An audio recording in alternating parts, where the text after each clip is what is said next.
नमस्कार, कैसे हैं आप सब। आज हम लोग बात करने वाले हैं दिल्ली यूनिवर्सिटी की एलिजिबिलिटी के बारे में कि अगर आप एक बीयू के एस्पायरिंग स्टूडेंट हैं तो क्या आप बीयू में एडमिशन लेने के लिए एलिजिबल हो या फिर नहीं हो। इसके साथ साथ आज हम बात करने वाले हैं बेस्ट ऑफ 4 किस तरह से कैलकुलेट करते हैं, बेस्ट ऑफ 3 किस तरह से कैलकुलेट करते हैं। अगर आपको लगता है कि यार बेस्ट ऑफ 4 कैलकुलेट करना तो बहुत आसान है, एक लैंग्वेज प्लस 3 इलेक्टिव जोड़ तो हो जाएगा, तो ऐसा नहीं होता है। काफी सारी कॉम्प्लिकेटेड चीजें हैं, उनको आज मैं सिंप्लीफाइड करके आपको समझाने की कोशिश करूंगा। और आज की वीडियो बिल्कुल भी ऐसा नहीं है कि मैंने 1 घंटे पहले सब कुछ पढ़ा और अब मैं आपको बता रहा हूं। मैं पिछले 3-4 सालों से स्टूडेंट्स को समझाते हुए आ रहा हूं और आज की वीडियो में मैं बहुत ही ज्यादा बारीकी से, बहुत ही ज्यादा इन डेप्थ नॉलेज आपको देने वाला हूं। इसके साथ साथ आज हम बात करने वाले हैं कि क्या स्ट्रीम चेंज करने पर डिडक्शन होता है या फिर नहीं होता है, अगर होता है तो फिर कितने % का होता है। तो आज की वीडियो लिटरली काफी इंपॉर्टेंट है। आप एक कॉपी और पेन जरूर अपने साथ लेकर बैठो ताकि आपको सारी चीजें समझ आए और आप सारी की सारी चीजें नोट डाउन कर सको। तो चलिए वीडियो शुरू करते हैं। सबसे पहले देखिए, अगर आप दिल्ली यूनिवर्सिटी के अंदर एडमिशन लेना चाहते हो, मेरिट बेस्ड है या फिर डीयूजेट का एंट्रेंस हो गया, तो अगर मैं मेरिट बेस्ड की बात करूं, अगर आप डीयू के अंदर एडमिशन लेना चाहते हो तो दिल्ली यूनिवर्सिटी आपको बेस्ट ऑफ 4 की परसेंटेज के बेसिस पर एडमिशन देती है। और अगर मैं बात करूं साइंस कोर्सेज के लिए तो उनके अंदर आपको बेस्ट ऑफ 3 की परसेंटेज कैलकुलेट करवानी पड़ती है। अब बात करते हैं कि किन कोर्सेज के लिए बेस्ट ऑफ 4 है, किन कोर्सेज के लिए बेस्ट ऑफ 3 है। एग्जैक्ट एक एक कोर्स की हम बात करते हैं। अगर आप बीए के कोई भी कोर्स करते हो, बीए प्रोग्राम है, बीए ऑनर्स इन ज्योग्राफी है, इकोनॉमिक्स है या फिर पॉलिटिकल साइंस है या फिर जितने भी कोर्सेज हैं बीए के, उन सभी के अंदर बेस्ट ऑफ 4 कैलकुलेट होगा। बीकॉम ऑनर्स या फिर बीकॉम प्रोग्राम के अंदर भी बेस्ट ऑफ 4 कैलकुलेट होगा। अगर मैं बात करूं बीएससी की, तो बीएससी के अंदर सिर्फ 2 कोर्सेज है जिनके अंदर बेस्ट ऑफ 4 कैलकुलेट होता है। एक है आपका बीएससी मैथमेटिक्स ऑनर्स और दूसरा है आपका बीएससी कंप्यूटर साइंस ऑनर्स। तो इन दोनों के अंदर भी आपके बेस्ट ऑफ 4 के परसेंटेज ही कैलकुलेट होती है। दूसरी तरफ हमारे बीएससी के बाकी कोर्सेज हैं except maths and computer science. जो बाकी कोर्सेज हो गए, फिजिक्स ऑनर्स, केमिस्ट्री ऑनर्स या फिर आपका बॉटनी ऑनर्स, जूलॉजी ऑनर्स, जितने भी बाकी ऑनर्स हो गए, उनके अंदर सिर्फ और सिर्फ 3 सब्जेक्ट ही आपके काउंट होते हैं। या तो वो पीसीएम हो सकता है या फिर वो पीसीबी हो सकता है। तो आई होप आप समझ गए हैं कि कौन कौन से बेस्ट ऑफ 4 हैं, कौन कौन से कोर्सेज के अंदर बेस्ट ऑफ 3 कैलकुलेट होते हैं। अब हम बात करते हैं कि किस तरह से एक एक कोर्स की क्या क्या एलिजिबिलिटी है, क्या क्या क्राइटेरिया है। अब देखिए, आप जब स्कूल में पढ़ते हो तो आपको पता होगा कि जब आपका रिजल्ट आता है तो उसके अंदर लिखा होता है कि ये आपके एडिशनल सब्जेक्ट थे, ये आपके इलेक्टिव सब्जेक्ट्स थे, या फिर ये आपके लैंग्वेज सब्जेक्ट्स थे, कोर हो गया या फिर आपकी दूसरी लैंग्वेज हो गई। तो बहुत सारी चीज़ें उसके अंदर लिखी होती हैं। अब देखिए, दिल्ली यूनिवर्सिटी के अकॉर्डिंग जो आपको स्क्रीन पर दिख रही है वो है लिस्ट ए। लिस्ट ए के अंदर दिल्ली यूनिवर्सिटी बोलती है कि सारी की सारी हम लोग लैंग्वेजेस कंसिडर करते हैं, जिसके अंदर आपकी इंग्लिश है, हिंदी है, उर्दू है या फिर जितनी भी रीजनल लैंग्वेजेस हो गई, तमिल हो गई या फिर जितनी भी लैंग्वेजेस हैं, वो सारी की सारी इसके अंदर ऐड होती हैं। तो लिस्ट ए को आप एक काम कर सकते हैं, कॉपी के अंदर नोट डाउन कर सकते हैं या फिर आप इसका स्क्रीनशॉट ले सकते हैं, क्योंकि पूरी की पूरी जो वीडियो है वो 2 लिस्ट के ऊपर बेस्ड है। सबसे पहले दिल्ली यूनिवर्सिटी बोलती है कि ये है हमारी लिस्ट ए। दूसरी तरफ दिल्ली यूनिवर्सिटी बोलती है कि ये है हमारी लिस्ट बी, जिसके अंदर सारे के सारे इलेक्टिव सब्जेक्ट्स हम लोग कंसीडर करते हैं। अगर आप एक आर्ट्स के स्टूडेंट है तो इलेक्टिव सब्जेक्ट आपके हो गए, जैसे कि मान लीजिए हिस्ट्री है, ज्योग्राफी है, इकोनॉमिक्स है, पॉलिटिकल साइंस है। अगर आप साइंस के स्टूडेंट है तो फिजिक्स है, केमिस्ट्री है, मैथमेटिक्स हो गया या फिर बायो हो गई। अगर आप एक कॉमर्स के स्टूडेंट है तो फिर बिजनेस स्टडीज आपका हो गया, इकोनॉमिक्स आपकी हो गई या फिर आपकी अकाउंट्स हो गई। तो जितने भी इलेक्टिव सब्जेक्ट्स है, दिल्ली यूनिवर्सिटी ने 2 लिस्ट दे दी है, लिस्ट ए लैंग्वेज सब्जेक्ट्स की, लिस्ट 2 आपकी इलेक्टिव सब्जेक्ट्स की। अब हम बात करते हैं बारी बारी से कि किस कोर्स के लिए क्या चीज़ें ऐड होती हैं, कितना डिडक्शन होता है, कितना एडिशन होता है, सभी चीज़ों के बारे में। सबसे पहले हम बात करेंगे यहाँ पर लैंग्वेज सब्जेक्ट्स की। अगर मान लीजिए आप लैंग्वेज सब्जेक्ट कर रहे हैं, हिंदी ऑनर्स आप कर रहे हैं, इंग्लिश ऑनर्स आप कर रहे हैं, तो उसके अंदर आपके बेस्ट ऑफ 4 की परसेंटेज कैलकुलेट होगी। एक लैंग्वेज देखो, और जो हाँ, अगर आप इंग्लिश ऑनर्स कर रहे हो तो इंग्लिश आपको ऐड करनी कंपलसरी है। अगर आप हिंदी ऑनर्स कर रहे हो तो हिंदी आपको बेस्ट ऑफ 4 के अंदर ऐड करनी कंपलसरी है। तो एक तो आपके लैंग्वेज हो गई, प्लस 3 आपके इलेक्टिव सब्जेक्ट हो सकते हैं। वो इलेक्टिव कोई भी सब्जेक्ट हो सकता है, जरूरी नहीं वो आर्ट्स के स्टूडेंट करे या फिर कोई और स्ट्रीम के स्टूडेंट करे, वो कोई भी इलेक्टिव हो सकते हैं। लिस्ट बी के अंदर से वो कोई भी सब्जेक्ट हो सकते हैं। इसके साथ साथ देखो, अगर आपका कोई भी एक ऐसा सब्जेक्ट है जो कि अनलिस्टेड है, अनलिस्टेड का मतलब जो ना लिस्ट ए के अंदर है ना ही लिस्ट बी के अंदर है, तो आपके 2.5% का डिडक्शन आपको फेस करना पड़ता है। इसके साथ साथ एक और बहुत इंपॉर्टेंट चीज है जो शायद आपको नहीं पता, लेकिन मैं आपको बताता हूं।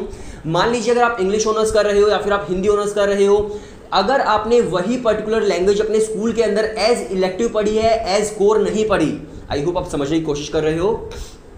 अगर आप इंग्लिश ऑनर्स कर रहे हो और स्कूल में आपने इंग्लिश एज इलेक्टिव सब्जेक्ट पढ़ा है, एज कोर या फिर एज दूसरी एडिशनल वगैरह नहीं पढ़ा, तो आपके 2% का एडवांटेज आपको मिलता है। मान लीजिए इंग्लिश ऑनर्स की कट ऑफ जो है वो 95% है, अगर आपके 93 आए हैं तब भी आप इंग्लिश ऑनर्स में उस पर्टिकुलर कॉलेज के अंदर एडमिशन ले सकते हो, क्योंकि आपने वही पर्टिकुलर लैंग्वेज अपने स्कूल के अंदर एज इलेक्टिव पढ़ी थी। आई होप चीज़ें क्लियर हो रही हैं। इसके बाद हम बात करते हैं नेक्स्ट जो हमारे कोर्सेज हैं, जैसे कि बीए हिस्ट्री ऑनर्स है, ज्योग्राफी ऑनर्स है, या फिर पॉलिटिकल साइंस ऑनर्स है, फिलोसफी ऑनर्स है, साइकोलॉजी ऑनर्स है, सोशियोलॉजी ऑनर्स है, या फिर सोशल वर्क हो गया। तो अगर आप ये कोर्सेज करते हैं तो इनके अंदर फिर क्या क्या एलिजिबिलिटी है। अब देखिए इसकी जो एलिजिबिलिटी है वो यही है कि अगर आप कोई भी अनलिस्टेड सब्जेक्ट को ऐड करते हैं, यानी कि जो लिस्ट ए और लिस्ट बी दोनों के अंदर नहीं है, तो आपका 2.5% का डिडक्शन होगा। दूसरा, इसके अंदर अगर आप ये सब्जेक्ट कर रहे हो, मान लीजिए आप हिस्ट्री ऑनर्स कर रहे हो, तो हिस्ट्री जो है वो आपने एज इलेक्टिव पढ़ी होनी चाहिए अपने स्कूल के अंदर, तो उसको आपको ऐड करना कंपलसरी होगा। आई होप आप समझ पा रहे हो। और अगर आप उसको ऐड नहीं करते हो तो अगेन आपका 2.5% का डिडक्शन यहां पर देखने को मिलता है। और देखिए यहां पर एक दो ऐसे सब्जेक्ट्स भी हैं जिसके अंदर कोई भी डिडक्शन आपको नहीं फेस करना पड़ता है। वो कौन कौन से सब्जेक्ट्स हैं? सबसे पहले तो आपका फिलोसफी ऑनर्स हो गया, अगर आप फिलोसफी ऑनर्स कर रहे हो तो आपको कोई भी डिडक्शन फेस करना नहीं पड़ेगा। दूसरा आपका सोशल वर्क हो गया, तो इसके अंदर आपको कोई भी डिडक्शन फेस नहीं करना पड़ेगा, आप अगर आपने 12th क्लास में वो नहीं पढ़ा है तो। इसके बाद हम बात करते हैं बीए इकोनॉमिक्स ऑनर्स की। अब देखिए economics honours and BCom honours के अंदर बहुत ज़्यादा चीज़ें सिमिलर होती हैं। सिमिलर क्या होता है? दोनों के अंदर सिमिलरिटी यही है, अगर आप इकोनॉमिक्स ऑनर्स कर रहे हो तो मैथमेटिक्स आपने 12th क्लास के अंदर पढ़ी होनी कंपलसरी है। बेस्ट ऑफ 4 के अंदर काउंट करना कंपलसरी नहीं है, लेकिन पढ़ी होनी कंपलसरी है, पास होना कंपलसरी है मैथमेटिक्स के अंदर। इसके अंदर देखिए आपका जो एक सब्जेक्ट है वो इकोनॉमिक्स होना चाहिए अगर आप इकोनॉमिक्स ऑनर्स कर रहे हो तो। इस अब देखिए क्या क्या चीज़ें हो गई, इकोनॉमिक्स हो गया, एक आपकी लैंग्वेज हो गई, प्लस 2 आपके कोई भी इलेक्टिव सब्जेक्ट्स हो सकते हैं, तब आप जाकर इकोनॉमिक्स ऑनर्स के अंदर एडमिशन ले सकते हो। और यहाँ पर भी अगेन अगर कोई भी आप अनलिस्टेड सब्जेक्ट को ऐड करते हो जो list A and list B के अंदर नहीं है, तो आपके 2.5% का डिडक्शन आपको फेस करना पड़ता है। और अनलिस्टेड सब्जेक्ट्स कौन कौन से होते हैं? मान लीजिए अनलिस्टेड सब्जेक्ट्स की अगर मैं बात करूँ तो आपका फिजिकल साइंस हो गया, या अगर मैं बात करूं दूसरे सब्जेक्ट की, सॉरी फिजिकल साइंस नहीं, फिजिकल एजुकेशन आपका हो गया। अगर मैं दूसरे सब्जेक्ट्स की बात करूं तो जैसे म्यूजिक हो गया या फिर आपकी ड्राइंग हो गई, तो ये अनलिस्टेड सब्जेक्ट्स के अंदर आते हैं। इसके बाद हम बात करते हैं बीए प्रोग्राम की। अगर आप बीए प्रोग्राम की बात करो तो बीए प्रोग्राम के अंदर एक फ़ायदा यहाँ पर स्टूडेंट्स को देखने को मिलता है, बेस्ट ऑफ 4 के ही आपके मार्क्स कैलकुलेट होते हैं, लेकिन आप इसके अंदर एक अनलिस्टेड सब्जेक्ट को ऐड कर सकते हो। अगर आप मान लीजिए फिजिकल एजुकेशन को अगर आप ऐड करते हैं तो आपका कोई भी डिडक्शन नहीं होगा, एक किसी भी अनलिस्टेड सब्जेक्ट को आप ऐड कर सकते हो बीए प्रोग्राम के अंदर। लेकिन अगर आप एक से ज़्यादा को ऐड करते हैं तो अगेन आपका 2.5% का डिडक्शन यहाँ पर फेस करना पड़ता है। अब इसके साथ साथ देखिए एक और चीज़ है यहाँ पर, और एक चीज़ ये है कि अगर आप स्ट्रीम चेंज करते हो, मान लीजिए आप साइंस से या फिर साइंस से या फिर आप कॉमर्स से आ रहे हो, बीए प्रोग्राम अगर आप कर रहे हो, तो बहुत सारे कॉलेजेस हैं जो आपको 5% का डिडक्शन दे देते हैं, मतलब आपको 5% का डिडक्शन फेस करना पड़ सकता है। वो कॉलेज टू कॉलेज डिपेंड करता है कि कौन सा कॉलेज करता है, कौन सा कॉलेज नहीं करता, वो आपको देखना पड़ेगा। बहुत सारे कॉलेजेस नहीं भी करते हैं, तो इसका मतलब ऐसा बुलेटिन के अंदर लिखा हुआ है जो लास्ट ईयर की बुलेटिन है, और जो बुलेटिन होती है वही एग्जैक्टली क्राइटेरिया होता है, वही एग्जैक्टली एलिजिबिलिटी होती है हर साल की। इसके बाद हम बात करते हैं नेक्स्ट कोर्सेज की। तो अगर मैं नेक्स्ट कोर्सेज की बात करूं तो देखो यहाँ पर फिर आपका बीए इन जर्नलिज्म आ जाता है। अगर मैं बीए इन जर्नलिज्म की बात करूं तो यहाँ पर इंग्लिश आपको ऐड करनी कंपलसरी है, प्लस 3 इलेक्टिव सब्जेक्ट्स आपके होने चाहिए, इंग्लिश प्लस 3 इलेक्टिव सब्जेक्ट्स। अब हम बात करते हैं अगर आप बीकॉम ऑनर्स करते हैं तो बीकॉम ऑनर्स बहुत ज़्यादा कॉम्प्लिकेटेड चीज़ें हैं, आप इसको मतलब बहुत ही बारीकी से समझने की कोशिश करना, जो भी मैं आपको बताने वाला हूँ। अगर आप बीकॉम ऑनर्स करते हो दिल्ली यूनिवर्सिटी से, तो देखिए इसके अंदर आपको मैथमेटिक्स मैंडेटरी है 12th क्लास के अंदर, उसके अंदर पास भी होना चाहिए, मतलब बेस्ट ऑफ 4 के अंदर कैलकुलेट करना कंपलसरी नहीं है इकोनॉमिक्स ऑनर्स की तरह, लेकिन हाँ 12th क्लास के अंदर बीकॉम ऑनर्स के लिए आपका पढ़ा होना मैथमेटिक्स बहुत ज़्यादा ज़रूरी है, तभी आप एलिजिबल हो पाते हो बीकॉम ऑनर्स के लिए।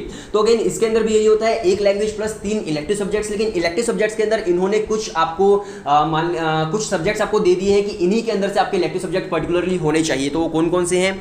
अब देखिए इसके अंदर अगर आप बीकॉम ऑनर्स कर रहे हो तो इसके अंदर एक तो लैंग्वेज हो गई, लैंग्वेज आपकी कोई भी हो सकती है, हिंदी या फिर इंग्लिश कोई भी हो सकती है, प्लस जो इलेक्टिव सब्जेक्ट्स है, इलेक्टिव सब्जेक्ट आपके होने चाहिए मैथमेटिक्स, अकाउंट्स, इको या फिर बिजनेस स्टडीज, या फिर कुछ लोग कॉमर्स पढ़ते हैं, तो इनके अंदर से कोई भी आपके 3 इलेक्टिव सब्जेक्ट्स होने चाहिए। मैं दोबारा से बता देता हूं, maths, accounts, eco, business studies या फिर कॉमर्स के अंदर से कोई भी 3 इलेक्टिव सब्जेक्ट्स आपके होने चाहिए। अगर मान लीजिए आप इन सब्जेक्ट्स के अलावा कोई और सब्जेक्ट जो कि लिस्ट बी के अंदर मेंशन्ड है उसको अगर आप उठाते हो तो वहां पर आपको डिडक्शन फेस करना पड़ता है, और वहां पर आपको 1% का डिडक्शन होता है।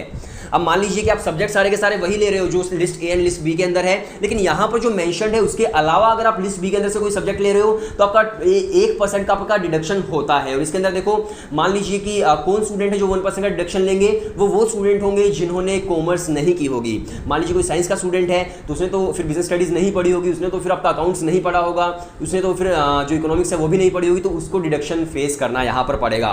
तो एग्जैक्टली स्ट्रीम नहीं लिखी हुई, एग्जैक्टली सब्जेक्ट्स लिखे हुए हैं कि इन सब्जेक्ट्स पर आपको डिडक्शन फेस करना पड़ता है। और अगर मैं इनको ऑटोमेटिकली अगर मैं बात करूँ तो वो स्ट्रीम चेंज का ही सिस्टम बन जाता है। इसके अलावा अगेन यहाँ पर भी 2.5% का डिडक्शन है अगर आप कोई भी अनलिस्टेड सब्जेक्ट को उठाते हो, तो जो list A and list B के अंदर नहीं है। इसके बाद हम बात करते हैं बीकॉम प्रोग्राम की। यूनिवर्सिटी के अंदर दो चीजें होती हैं, बीकॉम ऑनर्स होता है एंड बीकॉम प्रोग्राम होता है। बीकॉम ऑनर्स वो स्टूडेंट करते हैं जिन्होंने 12th क्लास में मैथमेटिक्स पढ़ी है, बीकॉम प्रोग्राम वो स्टूडेंट करते हैं जिन्होंने मैथमेटिक्स नहीं पढ़ी है।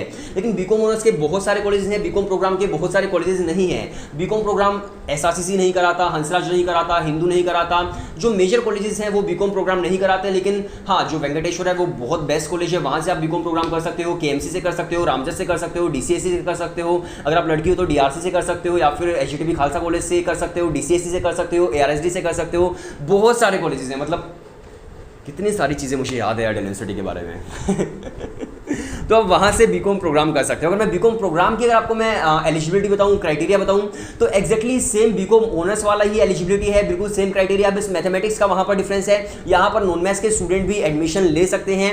सेम वही आपको एक लैंग्वेज प्लस जो आपको मेंशन्ड सब्जेक्ट्स थे उनके अंदर से लेना होगा। अगर नहीं लोगे तो 1% का डिडक्शन होगा, अगर अनलिस्टेड में से ऐड करोगे तो 2.5% का डिडक्शन होगा। बिल्कुल एक्जैक्टली बीकॉम ऑनर जैसा ही आपका क्राइटेरिया है।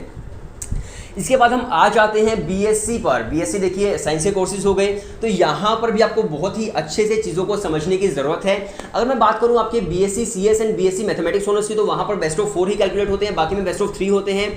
अगर मैं बात करूं बीएससी कंप्यूटर साइंस की, तो आपको कौन कौन से सब्जेक्ट्स ऐड करना वहां पर कंपलसरी हो जाता है।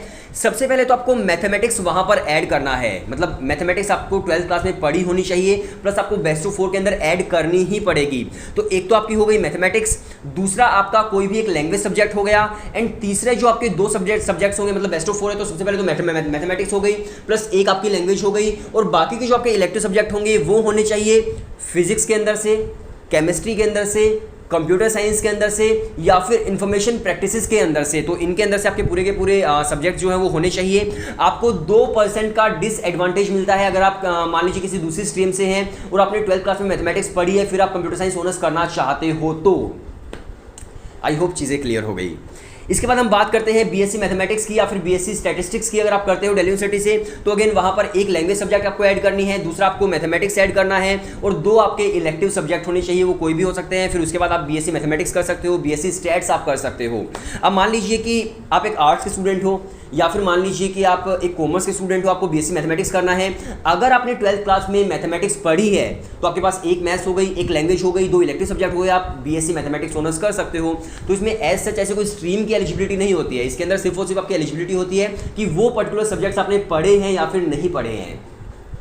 इसके बाद हम बात करते हैं कि अगर आप बीएससी बॉटनी करते हो, माइक्रोबायोलॉजी करते हो, या फिर बीएससी बायोसाइंस करते हो, तो उसके अंदर सिर्फ और सिर्फ आपकी पीसीबी ही काउंट होती है। फिजिक्स, केमिस्ट्री, बायो को आप रिप्लेस कर सकते हो बायोटेक्नोलॉजी से, या फिर आप रिप्लेस कर सकते हो बायोकेमिस्ट्री से। अगर मैं बात करूं आपकी बीएससी एंथ्रोपोलॉजी की, तो अगेन वहां पर भी सिर्फ और सिर्फ पीसीबी के स्टूडेंट्स ही एंथ्रोपोलॉजी कर सकते हैं। अगर मैं बात करूं बीएससी इलेक्ट्रॉनिक्स की, तो सिर्फ और सिर्फ जो पीसीएम के स्टूडेंट है, फिजिक्स, केमिस्ट्री और मैथ्स के स्टूडेंट, वही इलेक्ट्रॉनिक्स ऑनर्स कर सकते हैं, पीसीबी के स्टूडेंट्स इलेक्ट्रॉनिक ऑनर्स नहीं कर सकते। इसके अलावा अगर मैं बात करूं आपके बीएससी जूलॉजी की, तो देखो यहाँ पर फिजिक्स हो गया, केमिस्ट्री हो गई, या फिर आपका मैथमेटिक्स हो गया, ये आप ऐड कर सकते हो, या फिर आप मैथमेटिक्स को रिप्लेस कर सकते हो जियोलॉजी से, बायोलॉजी से, ज्योग्राफी से, बायोटेक्नोलॉजी से। तो अगर आप ये स्टूडेंट हैं तो आप कर सकते हैं। उसके साथ साथ एक और इंपॉर्टेंट चीज़ है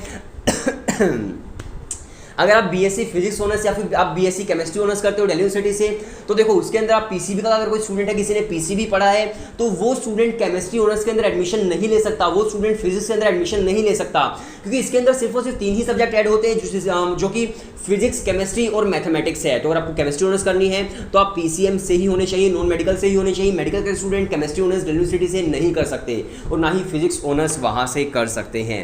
सो आई होप चीज़ें क्लियर हो गई हैं और आपको पता चल गया है कि आपको किस तरह से बेस्ट ऑफ 4 के परसेंटेज कैलकुलेट करनी है, बेस्ट ऑफ 3 की परसेंटेज कैलकुलेट करनी है, क्या डिफरेंट एलिजिबिलिटीज़ हैं सभी डिफरेंट जितने भी कोर्सेज हैं उन सभी के लिए, और आपको पता चल गया होगा कि किस तरह से आपकी डिडक्शन होता है 2.5% का।